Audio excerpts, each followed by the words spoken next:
Hi friends, welcome to Stories with Shivaram channel.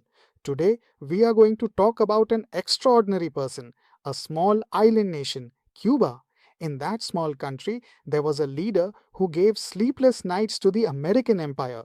Today we are going to discuss how Venezuelan President Nicolas Vaz was taken and lifted up. America proudly proclaims its power. But the same America, the same CIA, on the other side of the same ocean, could not even pluck a single hair from the head of a man in the small country called Cuba. That man is Fidel Castro. He is not just a man, he is the very embodiment of the principle of never bowing one's head. If America tried 634 times to kill Fidel and failed, you can understand what kind of leader he was. America, which has bombed and toppled many countries, still cannot touch even an inch of Cuban soil. Because over there, it's not just a gun that stands guard, it's a revolution that has a king. He is the only leader who challenged the American empire from a small island nation, just 145 kilometers off the coast of Florida. On Washington's maps, Cuba is just a tiny dot. But in the intelligence files, it's a red alert. Because over there, it's not weapons that are made, it's rebellious ideas that are forged. By the time Fidel Castro entered politics, Cuba appeared to be an independent country. But in reality, it was more like a backyard for American companies.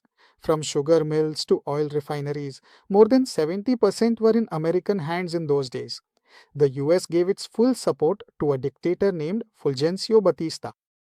Elections were meaningless, and while the people lived in poverty, Havana's casinos were run by the American mafia.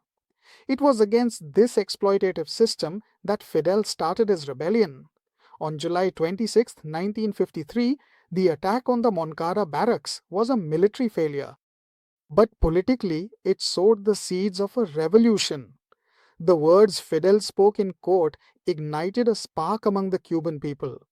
He went to jail, came out, and once again took up arms in Mexico.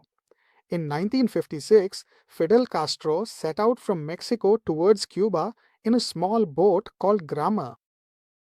There were a total of 82 revolutionaries on board, but as soon as they reached the Cuban coast, Batista's army attacked. In the hail of gunfire, that group was scattered. Out of the 82, 70 were killed on the spot. The remaining 12 revolutionaries managed to escape with injuries. Who were they? Hiding in the Sierra Maestra forests, they turned a lost battle into a national revolution. The local farmers there, the local peasants of the Sierra Maestra, became their protectors. It was there that Che Guevara also rose as a warrior. By the end of 1958, Batista's army had collapsed. In January 1959, Fidel entered Havana, the capital of Cuba. It was not just a change of government, it was an open slap in the face to American dominance. America, it couldn't digest this. That's why in 1961 it launched the Bay of Pigs invasion.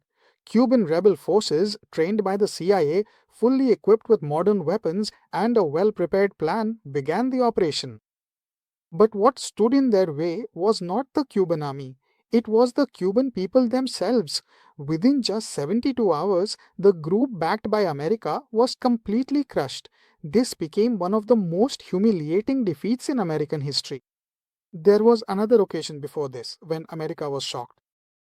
In 1941, during the Pearl Harbor attack by Japan, America suddenly realized how weak its security actually was.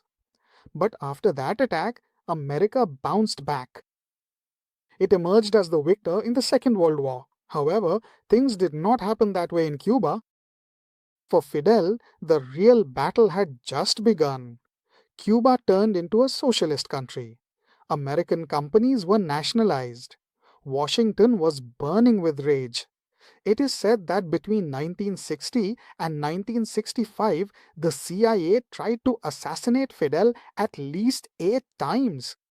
The US Senate itself admitted this, but according to the records of Cuban intelligence agencies, those attempts numbered 634 times.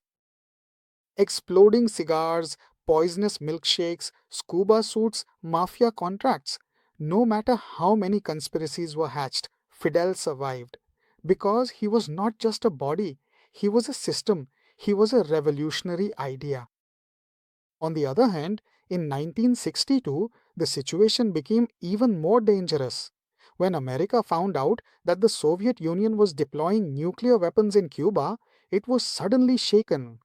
Then, US President John F. Kennedy announced a naval blockade around Cuba. American warships stood guard in the sea. Fighter planes patrolled the skies. The world stood on the brink of nuclear war.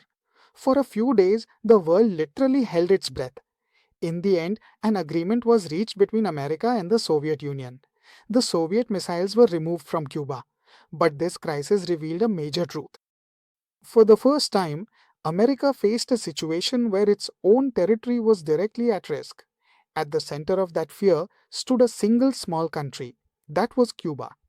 Throughout all this, Fidel Castro did not bow his head. He did not accept America's demands. He did not abandon his country.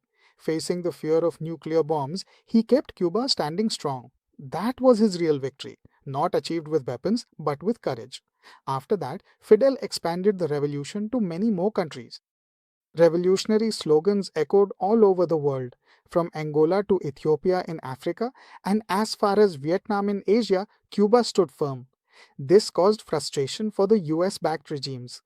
In the Dominican Republic, Juan Bosch was overthrown. In Chile, Salvador Allende was assassinated.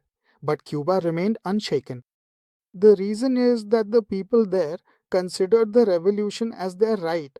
Because of this, America began its retaliation economically. The economic sanctions that started in 1962 are still continuing. Every year in the United Nations, more than 180 countries vote against these sanctions. America is not backing down. It is estimated that Cuba has suffered economic losses of over $130 billion. Even so, the Cuban government is not collapsing. This has become something America simply cannot digest. Today, America is openly claiming that it has directly attacked Venezuela and captured that country's president. Why? But this same America used to falter when it came to other Latin American countries during Fidel's time. Fidel Castro, who instilled such fear in America's spine, died in 2016 at the age of 90. However, the courage he sowed among the people has not died. Even today, whenever America tries to take a step in Latin America, Fidel's presence is still felt. If Fidel Castro were alive today, perhaps Venezuela wouldn't have been left so alone. Maybe Latin America wouldn't have reached a situation where it is so divided. Now, the question that haunts the world is whether America would have dared to abduct presidents so fearlessly. Empires like America, they win with weapons, but in some countries, people stand firm with revolutions. Fidel Castro proved exactly this. America has toppled many countries, but even till this moment, it hasn't been able to bring Cuba to its knees. That is Castro, my friends. If you like this video, please like, share, and let us know your opinions in the comments. Thank you so much.